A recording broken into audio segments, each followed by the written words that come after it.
Lions, Commanders, and then a tie for fourth between San Fran and Green Bay. Remember, Bills and the Ravens tied for first to win the Super Bowl. Philly and Detroit are the two top faves by a large margin in the NFC. Here's how their ranks were. Point differential 1 and 2. I love that. Points per game Lions had the most, and obviously the defense was towards the Eagles. Do you agree that the NFC is Philly and Detroit's to lose? On paper, yes. In reality, no. All right, the game's not played on paper. These are the last 6 years in the NFC. Go ahead. All right? Washington's in the NFC title game, 4 wins the season before. Detroit, the year before that, 9 wins the season before. Philly coming off a 9-win season.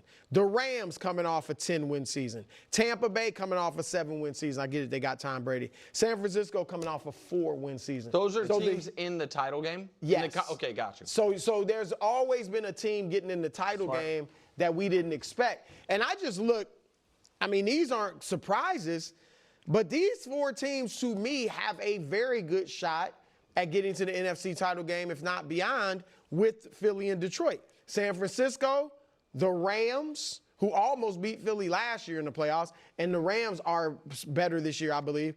Green Bay, I think, is going to have a bounce-back year with J. Love, and Washington. Yeah. So I think I do not think it is a 2-team race at all. Yeah, I think it's Philly deserves to be first, more on them in a second, and then Detroit is in a group with a bunch of other teams. Because I think Detroit, I think the coordinator losses are significant. I think the offensive line losses are significant. I don't think they will have the #1 offense in football again, and I think the defense will be better, but not world-changing better. So if Philly's here, to me, you have Washington, Detroit, and the Rams together, and then another group that I would include Tampa Bay, San Francisco, Green Bay, and Chicago in. And you guys might say Chicago doesn't deserve to be in it. I'm just saying it's my list. What I would have voted. But that last group sounds like you don't think those are real contenders. I think the NFC is super wide open if Philly hiccups. I think Philly is markedly better than everyone. And as far as the if Philly hiccups, and we've shown you this graphic before, but if your quarterback isn't Brady or Mahomes, the year after winning the Super Bowl, you tend not to make it. That's this century. Now, Brady and Mahomes have won 10 of the Super Bowls this century, but that still leaves another 15 available. Okay, so let's talk about this. I'm not even going to address the whole defending Super Bowl champ thing without Brady and Mahomes because I've already done that before, and that argument, honestly, at this point bores me.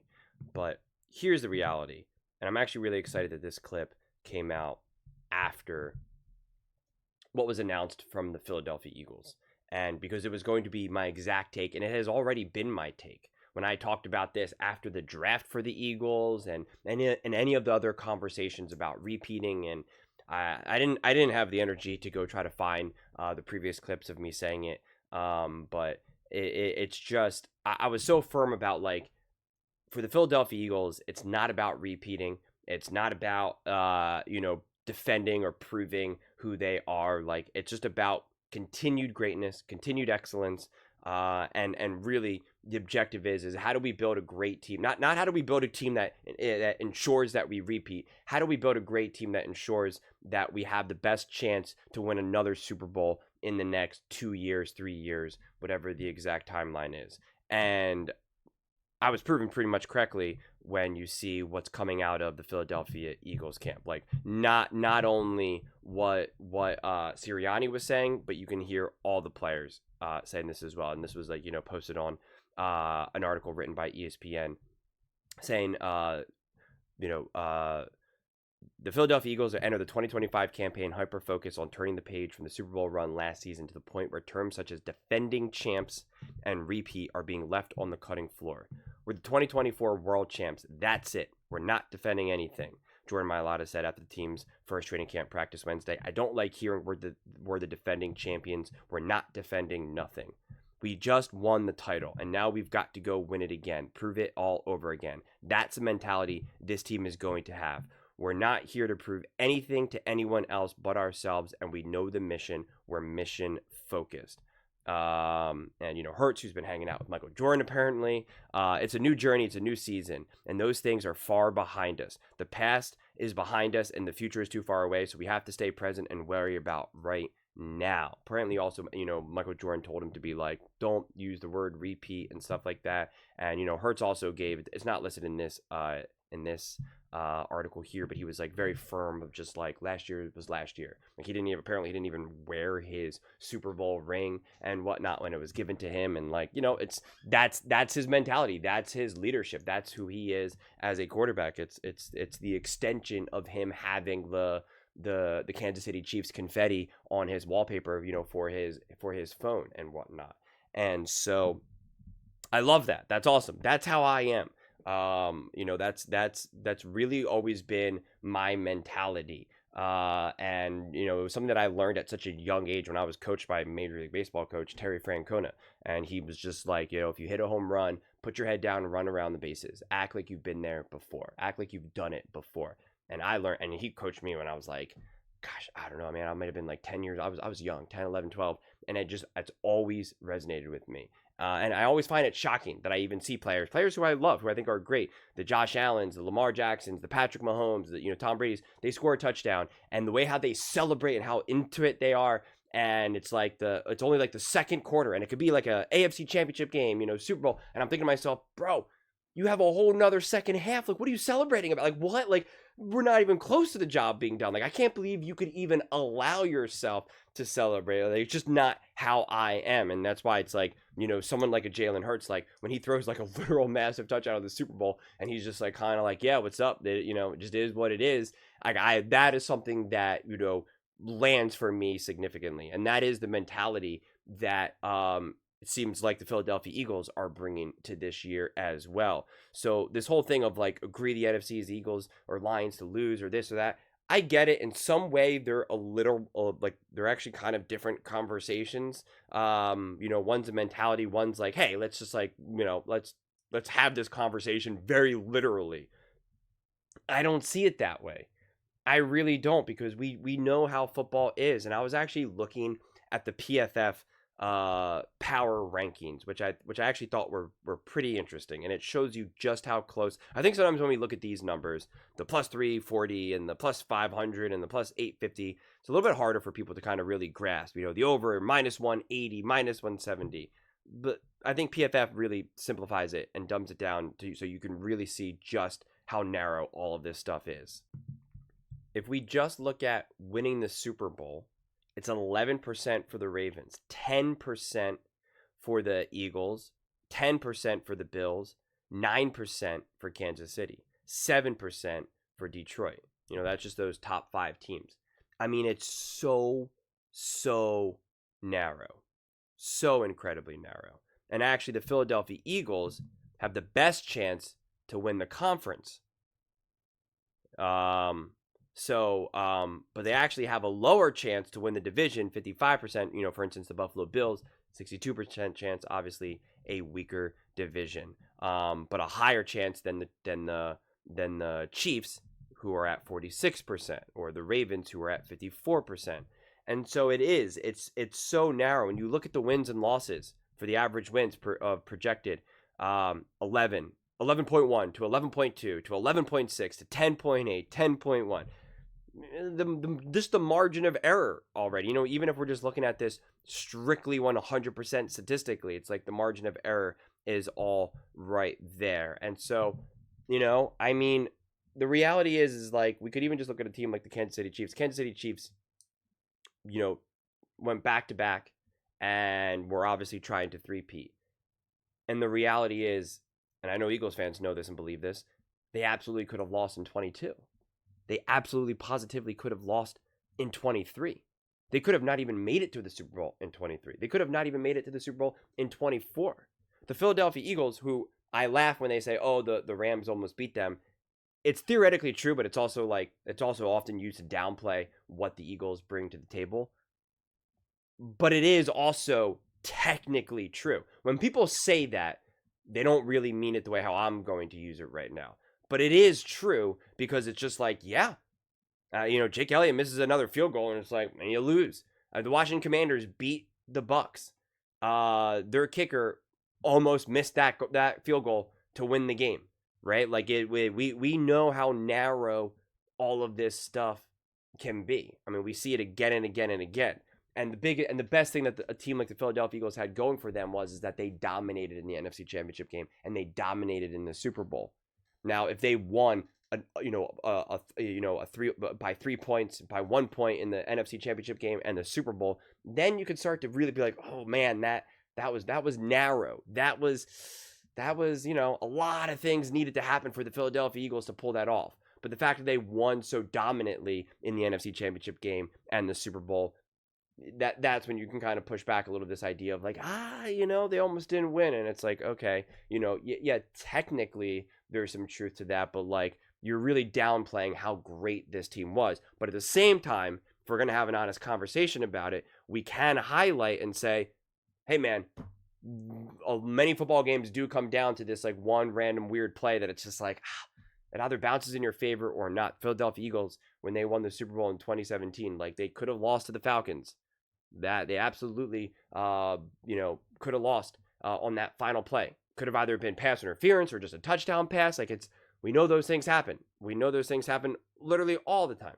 So I just don't think, you could ever really have any degree of confidence about this whole yours to lose or this or that or who deserves to be at the top. Like, it's just not the way how I look at things. And I try my best to be as consistent as possible. And it's why all last year I pushed back on the narrative. Kansas City Chiefs automatically deserve this, automatically deserves this. Of course they're at the top. Of course they're at the top. Well, of course they're going to get to the AFC Championship. Of course they're going to get to the Super Bowl. And I just always pushed back on that. And I was like, that does not make logical sense. Just because you did something in the past does not automatically mean that you should be favored to do it into the future. And I stand by that. And even a team that I obviously believe in, the Philadelphia Eagles, and who defended a lot last year and whatnot, and who have praised all throughout this season, it's like, I'm not going to sit here and just give you automatic, well, of course the Eagles deserve to be at the top. It's the Eagles to lose until someone else proves it. It's just not how I am as a person. It's just not how I am comfortable ever viewing something like this. A part of me wishes I could. It would be a lot easier, and you could just be like, I guess a fan of various teams and whatnot. But like, it's just I have to look at things as logically and as literally as I possibly can. And I remember when we were either going into the playoffs, I think we were going into the playoffs, and Nick was doing his tiers or whatever, and I was like, okay, I got the Bills. I think I said I had like the Bills, the Eagles, and the Chiefs, and I think it was like another team, maybe the Commanders, all top four, like in this category.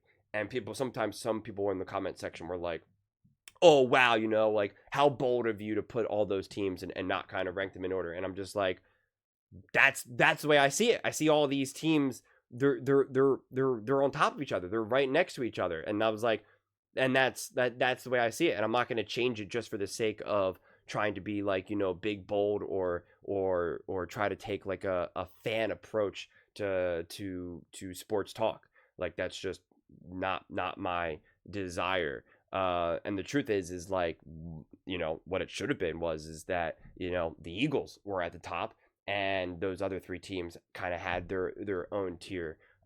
Because I think the Bills could have beaten the Chiefs. I think the Commanders could have beaten the Chiefs. The Chiefs could have beaten the Commanders. The Chiefs could have beaten the Bills, obviously, as they did. Like, that was kind of a who's matchup. But the Eagles are the ones that proved to be that big step forward. But they do, just like the Eagles team itself is saying, last year was last year.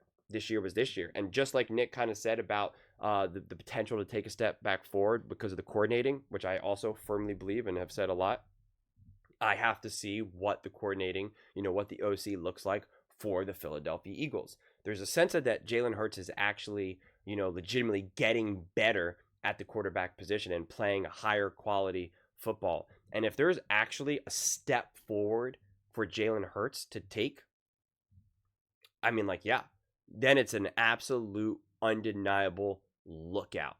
If it's very much similar to what we saw last year, and everyone else is pretty much just who they are, then to me it will 100% come down to the football gods, as we know they always come and go whenever they please, as well as how great is this offensive coordinator.